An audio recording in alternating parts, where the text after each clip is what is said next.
The following is brought to you by the Starfleet Podcast Network, SPN, The Spin. And that's one of the beauties of doing this show is I can rewatch it with fresh eyes, something I haven't seen in years, and then live vicariously through you, who's never seen some of this stuff, right? And then be like, "Hey, dude, what do you think?" And then sit back and kind of, smile because I know what's coming, and you go, "Oh, dude, I didn't see that coming."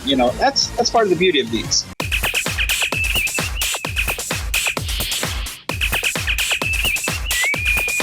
Red alert. Hey everyone, it's Big J, and in just a moment, I will be showing you Pacific 201 Part 1, a Star Trek fan production from Pacific 201. Afterwards, please join our Critical-not-Cynical review for our discussions and reactions of the film. Without further ado, here's Pacific 201 Part 1.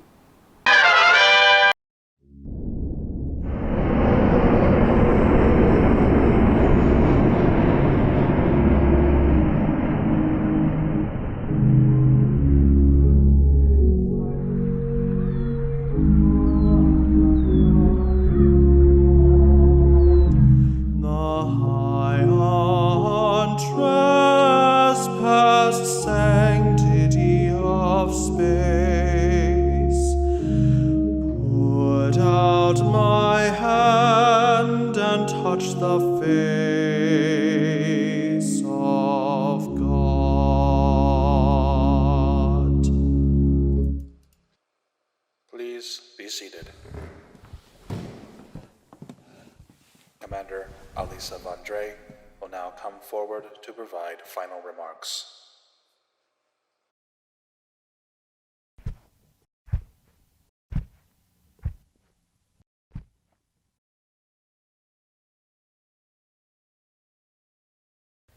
We have suffered loss as a people through this mission.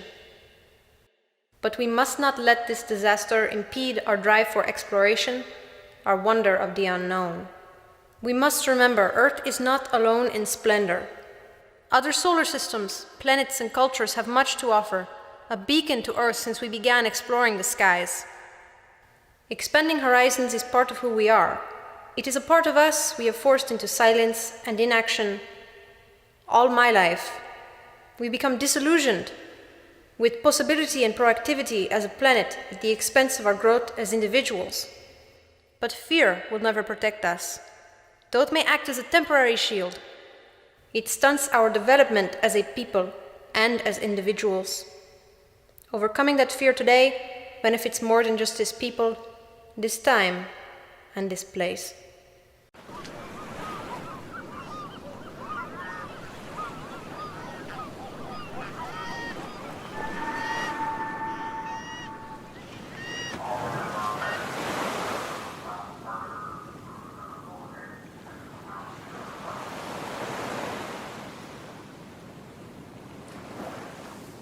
Excuse me, ma'am.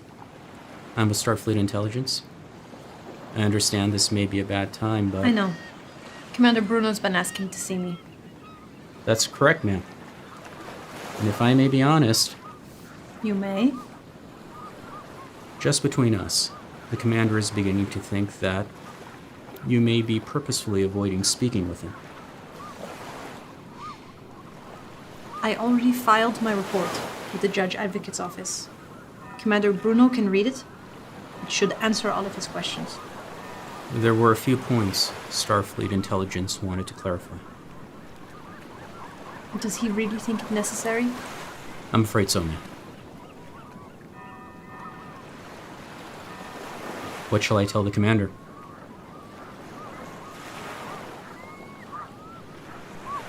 Very well.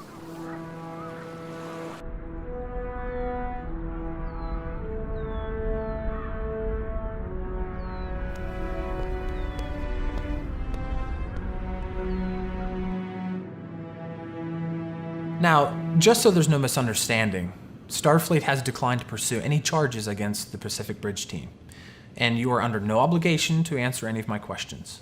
I understand. Now, because the logs pertaining to the incident are incomplete, we do request a comprehensive and accurate statement of anything you remember. I can do that. Very good. So let's start at the beginning. Or no, Let's start on stardate 615.752, the day of the incident. On point 752, we established standard orbit around a class L planet in the Indira anomaly. Tell me more about the planet. By all physical understanding, it shouldn't have been there at all. No natural mechanism would have explained its formation, so our science team felt it deserved immediate study. Understandable, given your mission profile. Of course, the planet's unstable nature was unknown to us at the time, as were the effects our warp drive would have on the gravitational forces of the anomaly. This is Shuttlecraft Taiwan. We're on approach with landing team 2. We see you, Taiwan. Prepare to dock in the portside bay.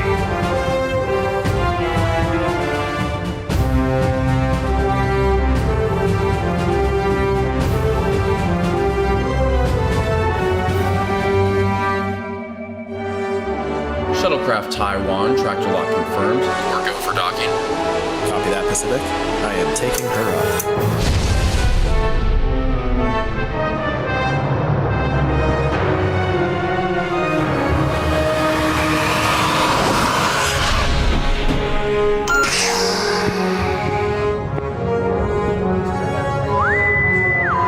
Captain Demir to the bridge. Captain Demir to the bridge. Chief Bauer, CIC. Chief Bauer, CIC. Bridge.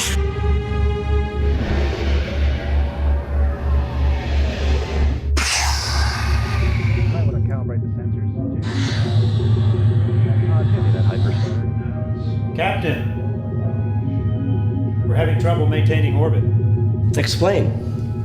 It almost looks like we're moving backwards at extremely low warp. I can compensate if we engage the warp drive. Do it, and keep me posted. Yes, sir. How's the landing party? Everything looks all right. The planet is getting more unstable, though. Connect me to the landing party. Aye, sir. Commander, we're getting some signs of increasing instability down there. Yes, sir, we're feeling the tremors. I'm calling it. Get the team back here. Captain, we've made a breakthrough. I'd like to take a few scans at least. A breakthrough? Yes, we found structures, inscriptions, language. I'll give you 10 minutes, and then get your team back on that shuttle. Aye, sir. Thank you, sir. Landing party out.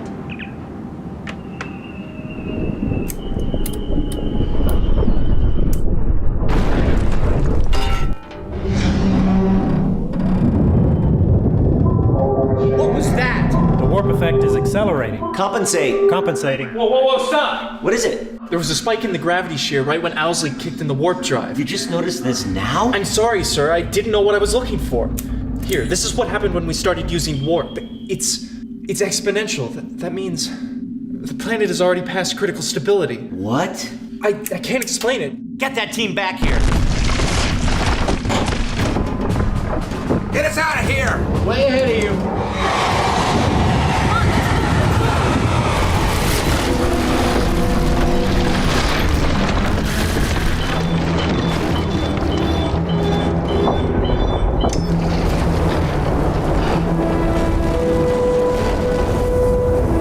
Hatch open. Load off balance. What in the world? Hatch open.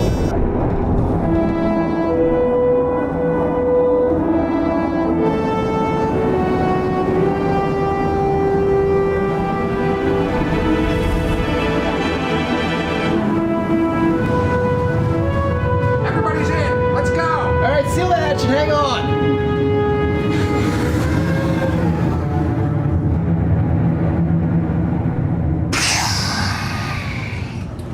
How much time do we have? Less than a minute before we're pulverized. All right, we can match the harmonics and pull out. We tried that. Warp drive accelerates the planet's breakup. Impulse, then. I recommend full impulse. Help. Full impulse, best escape vector. We can't break free on impulse.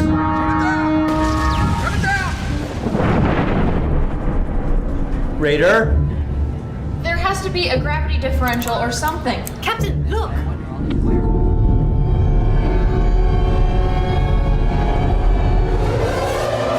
Red alert! All hands, this is DXO, General Quarters, main station population.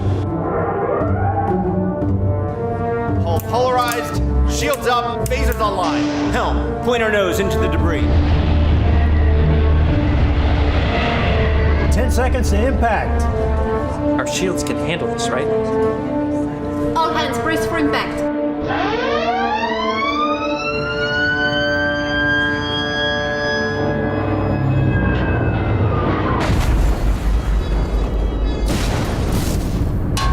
Where are my shields? They're up. I don't know what's happening. Phasers, fire at will.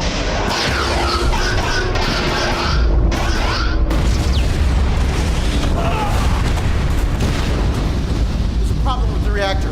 There's not enough power.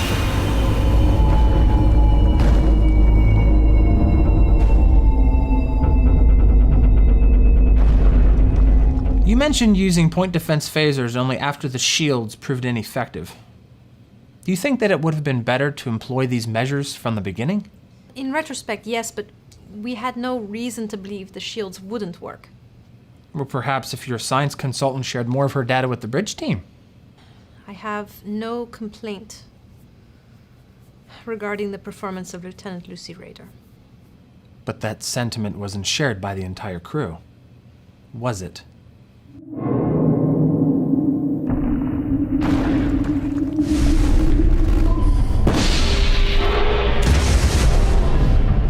Medical's not here yet? Turbo lift is out. Lieutenant, what happened to our shields? Ma'am? Our shields. They were completely useless. What happened? I'm not sure. It'll be hard to tell until we retrieve the sensor logs. Best guess. Well, our shields work with gravity. You knew this was going to happen. Mr. Lawrence? I asked her if the shields would work, and she wouldn't say. No, I just did what I was... explicitly asked. You're out of line, crewman. You knew the gravity differential would interfere with the shields. We could have adjusted the frequency or something. Nothing like this has ever happened before. Crewman, I believe you have other duties. Yes, ma'am.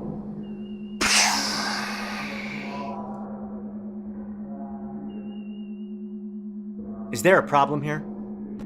No, sir.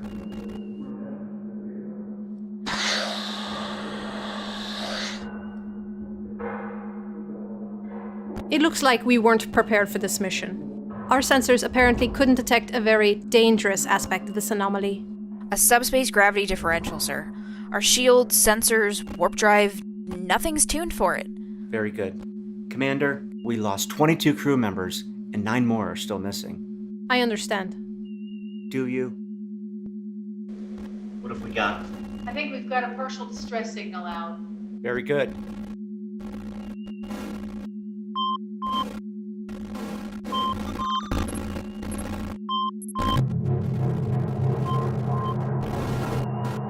What is it? It's not from Starfleet, whoever it is. Put it on. This is Subcommander Salar of the Romulan Imperial Navy. My commander wishes to extend an offer of assistance to a ship in distress. This is Captain Isaac Demir of the Earth Starship Pacific. What business do you have in this sector? Your interrogation is unwarranted, human captain, for this is unclaimed territory, and our business here is our own, as is yours. Now this is just too irregular. It's a long way from Romulan space around the neutral zone. They're following us. I think he's right. Well, it would be duplicitous, but they're not necessarily breaking any treaties. Aren't they? But how did we miss them? Our sensors can't pick up the only other ship in this sector? The Romulans have sensor cloaks. Yeah, which we counteracted years ago. So you're telling me you didn't pick up anything on the sensors?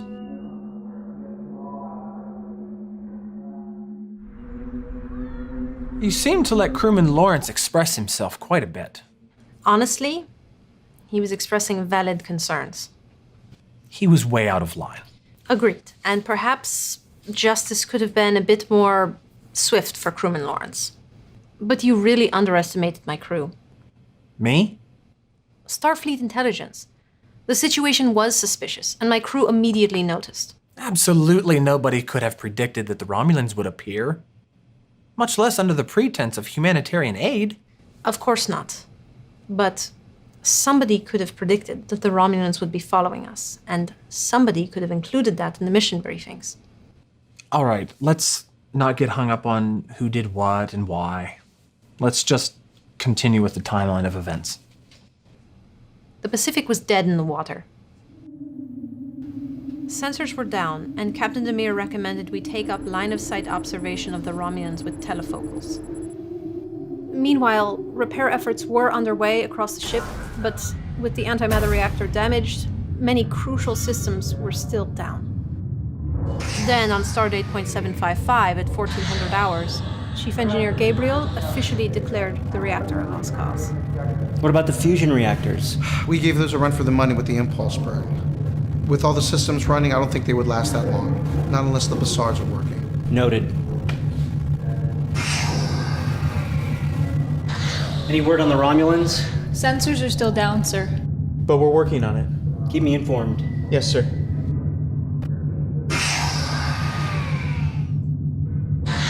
Did those work for you? Yes, sir.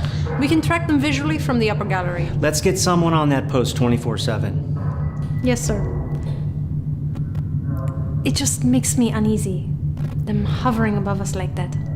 If they wanted to kill us, they would have done it by now. Romulans don't typically announce before an attack. So, do you believe them, sir? Let's talk in my ready room. Yes, sir.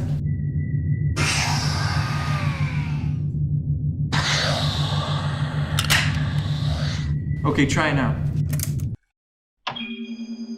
Looks good. Alright, everything looks normal. Let's just bring up the sensor logs. The logs? Yeah, so we can find out what went wrong. That's okay, I can handle Look, it. I'm sorry about what happened earlier, but I could order you. With all due respect. Just step away from the console. What? You're attempting to access restricted Hey, material. no, I Please have stop. no idea what you're talking about. I'm just trying to do my job. I said anything, just never mind. What's going on? I'm not obligated to answer any questions, crewman.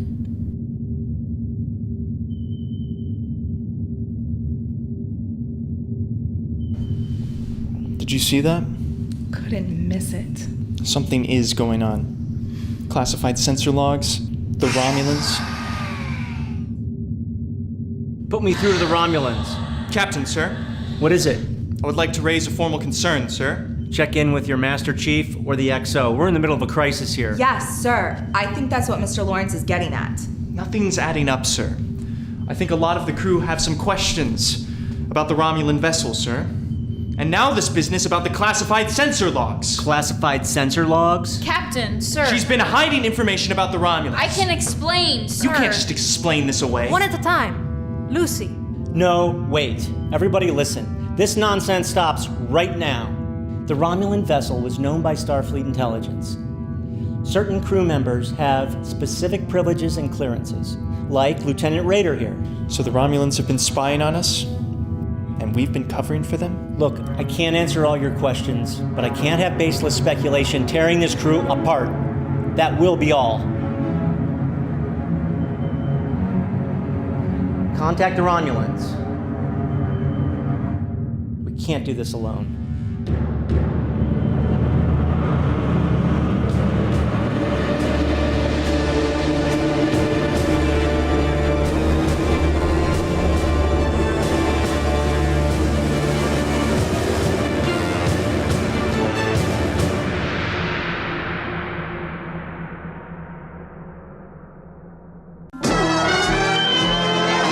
Welcome back. This is Critical-not-Cynical. I am Big J here with the V-Man, and we're going to talk about Pacific 201. I've got to tell you, this was an amazing fan production. It was the acting I thought was really good. The production value was great. I like that we really got a naval feel to the whole thing.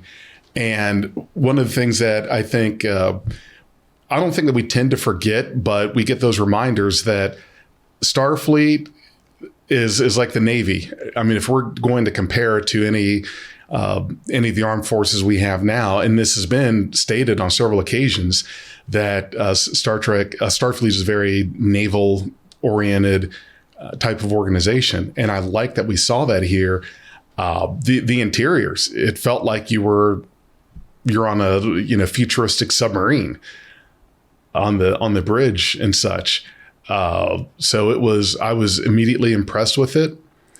What do you think? What were your thoughts on it? Well, you bring up the naval thing. Look at Star Trek II: The Wrath of Khan. That's all that was futuristic submarine warfare at its best. And when you go back to Star Trek Enterprise, a lot of their inspirations were submarines, which this time period was that exactly, the Annex class type era, because the uniforms were that. And I'll be honest, I went into this film not wanting to like it because I'm not a big fan of the Enterprise era. There are certain stories from Enterprise that I like. I love season 3, love season 4.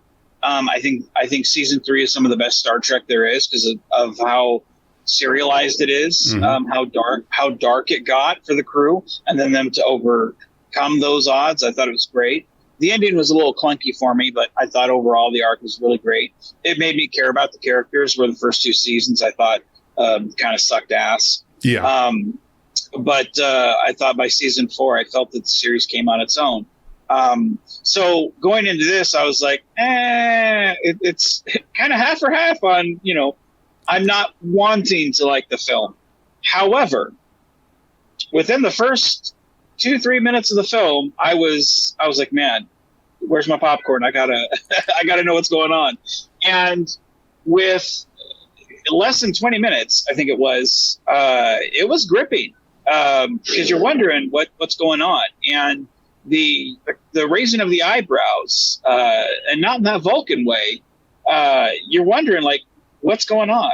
It's kind of a whodunit, like what do you know, what do you don't know, and it's a matter of perspective, because you got the some people are going, who knows what, it doesn't matter, in terms of clearance, so they should be honest, they shouldn't because of this clearance and this knowledge, and do you trust them, do you not trust them, should they trust them? Like it really makes you go, man, this is the best elements of a thriller, and for being in terms of that close-knit spacecraft submarine type, that's awesome. To me it felt very much like a Twilight Zone episode. Oh, really? It did. It felt like you go back to the old school Twilight Zones, those are some of my favorite shows. For as simple as they were on the no budget, those outshine some of the shows we got today. Just for the terms of story, and that's what this had. The set pieces that they had were great. The visual effects were far better than most stuff that we even have today. And I know this film came out years ago, but they hold up to even today. This is one of the films that you hold to that standard, because it holds that standard. It's awesome. I don't know what their budget was. I don't know who made the film. I don't know them personally. I don't think. If I do, it slips my mind. And forgive me if they're listening to this going, "You fat fuck, how could you forget?" But I love this movie. This is one of my favorite ones. I had watched this a couple of years ago, and it had been a while. That's why when I sent it to you, I was like, man, I know that I've seen this. I know I'm gonna like it, but I want to see what Jefferson thinks of it. And that's one of the beauties of doing this show, is I can rewatch it with fresh eyes, something I haven't seen in years, and then live vicariously through you, who's never seen some of this stuff, right? And then be like, "Hey, dude, what do you think?" And then sit back and kind of, smile, because I know what's coming, and you go, "Oh, dude, I didn't see that coming." That's part of the beauty of these. Yeah. I was the same way that you felt. I didn't know if I was going to like this, because I look at it and I see this takes place in the year 2200. I thought, okay, well, that's different, going to that an era of fan films that I think are really not explored that much. And I thought, how are they going to make something like that captivating in that time, which is not impossible to do. But I was pretty surprised that that they chose that time period to do this film in. And I was pleasantly surprised at how they were able to pull that off. When I think of Star Trek, I think of my go-to Star Trek is, of course, Next Generation, DS9. I think it's the same for you. Yeah. I know most people's Star Trek when it comes to fan films is TOS. That's always their.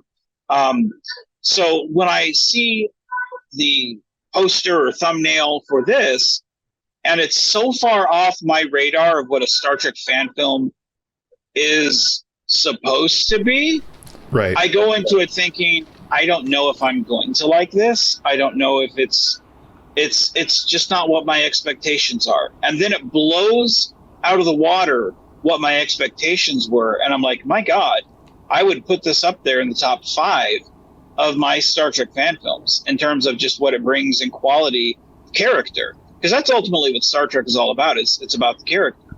And I mean, it's like I said, top 5 of what I think a fan film should be. You know, because most Star Trek fan films, they have their version of Kirk, their version of Spock, their Dr. McCoy, the cranky doctor, and it's like, I don't want to see that. It's been tried before, it's been done and not done well, and I don't give a shit about that. But I see something like this where it's got real drama, real angst, a good story behind it, and you're still like, how do they get out of it? And you care about the characters, and again, told in such a short time. Man, it's so good. And that's one of the things that if there's any criticism that I've come up with or that I've had with any of the fan films that we've watched, and I'm sure you're going to remember this, know this as soon as I say it, but I'm a big guy on pacing. I think that if you can have great special effects, you can have good actors. If your story isn't there and your pacing is all wrong, then I think that's going to have a negative effect, because you stop. And I know it can be an unfair criticism, because we watch stuff that's hour long, even 2 or 3 hours long. We watch a lot of stuff that is much longer, but it feels like when I watch these, there have been some of these films that I watched that I said, they could have shaved a good 5 minutes off of this with some tightening up here and some cuts there. But with this one, I felt like there were no slow spots, in my opinion. The story just kind of, kept going and kept carrying. The one criticism that I would give to this, I liked the scene, the confrontation on the bridge, the challenging of what's going on here. What is this person doing and hiding? But to me, it kind of feels like that wouldn't happen in that environment like that. That wouldn't be something done. A scene wouldn't be caused on a bridge of a ship like that. I could be wrong. It could just be this is something new to see, because we don't see that happen that often. But that was kind of the thing for me is there's this conflict is happening right here and not behind closed doors. I feel like the inexperience of the officer and the newness of space, because if this was 23rd century or maybe 24th century, I would agree with you. I can excuse it because it's so early in Starfleet. These guys are professional, but what exactly does that mean in a 22nd century? We're brand new. We're jumping into the lake with feet first. Mm-hmm. So they're brand new in a lot of capacity. The one thing that is kind of an extension of what you said that I'll take it one step further.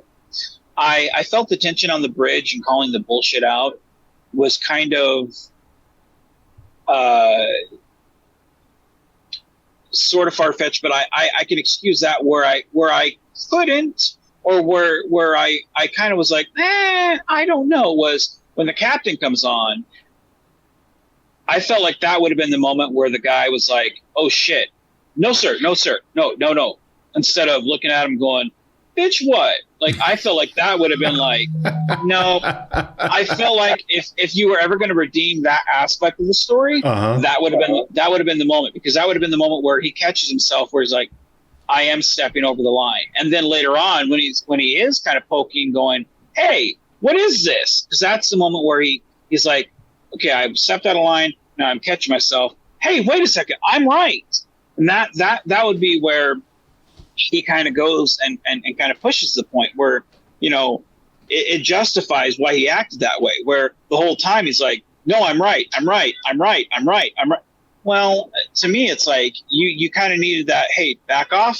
Don't floor the car the whole time. Ease off it, and then go back to it, because now you've kind of given that character a little bit of flexibility, whereas now he's just a guy who thinks he's right all the time. So for me, that was the only aspect that I would have changed. And that's that when I say criticism, that's quote air quotations. That's not a harsh criticism saying it ruined the film for me. It obviously didn't. But that's the only aspect that I would have said I don't know if I necessarily bought that. And that's the only aspect that I would have changed, because like I said, it would have made the character a little bit more real for me. Let him catch himself and go, "Oh shit, this is the captain. This is the guy that I respect. No, sir, there's no problem." And then like let him feel like that Clark Kent moment, and then leave. And then later on, where he comes back and he's like, he's got that nervousness. He doesn't want to step on anyone's toes. And then he notices, "Oh shit, what is this?" Let him get mad again, because now I've got a right to be mad. You know what? I made a fool of myself because of this. Hey, what is it? That's where, because if you're mad the whole time, how's the audience supposed to feel with them? That was where I didn't feel any connection with them. And now you may be right, but I don't connect with you, So, but I mean, it doesn't take away from the story whatsoever. It's a great, solid story, and it's one that most people fail to ever capture. This came out 3 years ago, and right now, let's see, November 13th, 2020. So this was some work that was being done during the pandemic, and it's got 732,000 views right now. And to me, that's amazing, of course. And I think that those views they have there are certainly well deserved, because they put together a very good product. And they hit at the right time when we're all stuck inside during the pandemic, not a whole lot going on, and just looking for entertainment.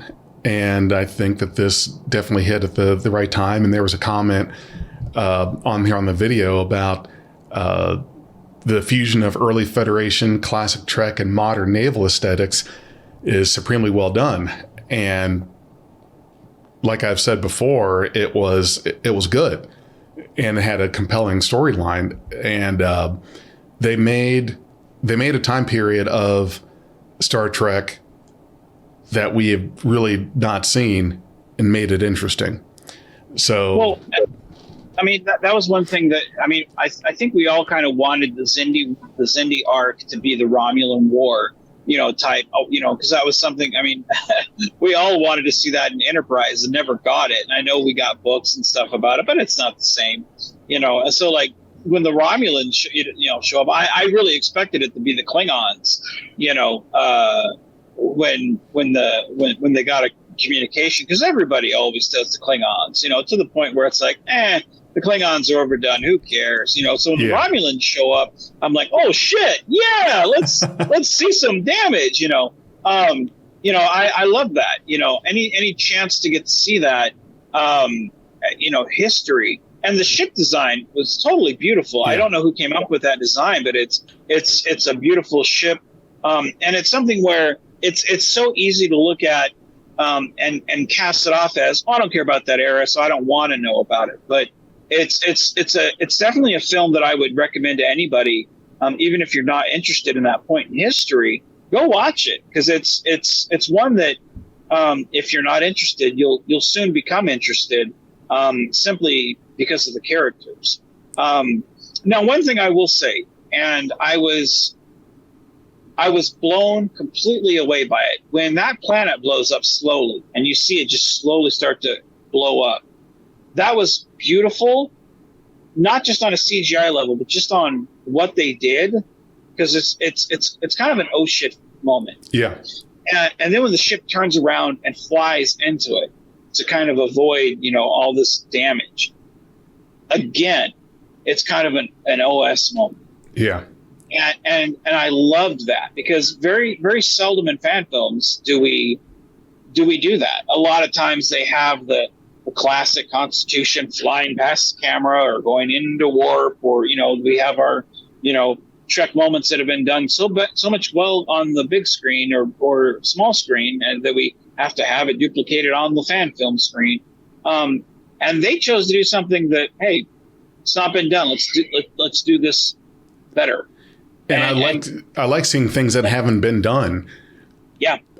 And you brought this up earlier, and any film that is not TOS, got Klingons or something that's overdone, and I know that's a very tricky criticism to make of the Star Trek fan films, because TOS era sets, uniforms, those things are, I guess, more readily available, and so it kind of makes it easy to do that. And we get a lot of stuff that just takes place during that era, and so when we do get something that's a change, I like that, because now we got to see stuff that was original that a lot of us have not seen before. I like the point defense systems on that ship when it's shooting the asteroids and stuff, because you figure, well, yeah, of course a ship should have that, and that's something we don't see much of. Little things like that just added some more to it. It added realism to something where, we take it for granted in the 23rd, 24th century. It added that realism to something that you don't think about. We have Worf pressing a button and the shit's done automatically. We sit there and we see these people struggling through. They don't have those things yet. They're doing it. They're physically doing those things. One thing, me, I have a million fucking uniforms. And that was something where every fan film I watch, I always pay attention to those things. I pay attention to set design and how they do it, because I, having made my own sets and backgrounds, I pay attention to those things and how they do their props and whatnot. So I always think, how can I do this in my own style? How can I duplicate this myself? And uniforms, how can I duplicate this and create this? I loved their uniforms, and I don't know how many people were actually in the cast. I didn't stick around for credits, so don't crucify me, whoever's watching this. But they made what seemed like very little seem like a lot. Mm-hmm. I don't know how many people were actually there, but it seemed like they made that molehill into that mountain, something very, very epic, and like I said, it was a really enjoyable fan film. It seemed like that small ship was bigger than what it was. It seemed like a lived-in ship. And I loved the Starfleet moment where he's interrogating the lady. And it's like, not all of your crew thought this about the science officer. And, I love that interrogation stuff, because it really does, again, lead to what happened, what's going on, and it makes you wonder, because, again, we still don't know. We don't have all the pieces. So, we're looking back in hindsight. So we know, obviously, you had to have made it out. Like, what's going on? It still raises that question. So it makes me eager for part 2. Yeah, I'm looking forward to watching part 2. Yeah, it's exciting, and it left enough questions to where you're not you haven't guessed everything, you don't have it all figured out. And it gives you enough information where you can walk away and you can recommend this to anyone. Because, like I said, you can not be a fan of this era, and you can recommend the film. You can recommend this film to a fan or to a person who's not a fan of Star Trek, and feel just comfortable letting them watch it on its own. it's just a great film altogether if you love characters, Yeah. So I'm glad you liked it. I really am. This was one that I was like, man, he's going to enjoy this. I got a kick out of it. So definitely, and we should certainly do part 2 as our next CNC talk and review, because I definitely want to watch that, and of course have our 2 reviews sort of in order. I haven't watched it yet. I'm waiting. Let's do it next week, man. Let's do it next week. Why wait? Right, exactly. All right. So All right. Yeah, we're going to do that. And V-Man, thank you very much for taking out the time to sit with me and talk about this film. I think it was great. So I know you liked it. I liked it. It was a good recommendation, and looking forward to seeing the second part. Absolutely. All right. Well, I will let you go so you can get back to work and enjoy the rest of your evening. And everyone out there, you live long and prosper. If you enjoyed this podcast, you can support us at patreon.com/BeyondTrek. We are Beyond Trek Podcast. Lower your inhibitions and surrender your ears. We will add inspirational and hilarious Trek content to your day. Your attention will adapt to subscribe to us. Resistance is futile.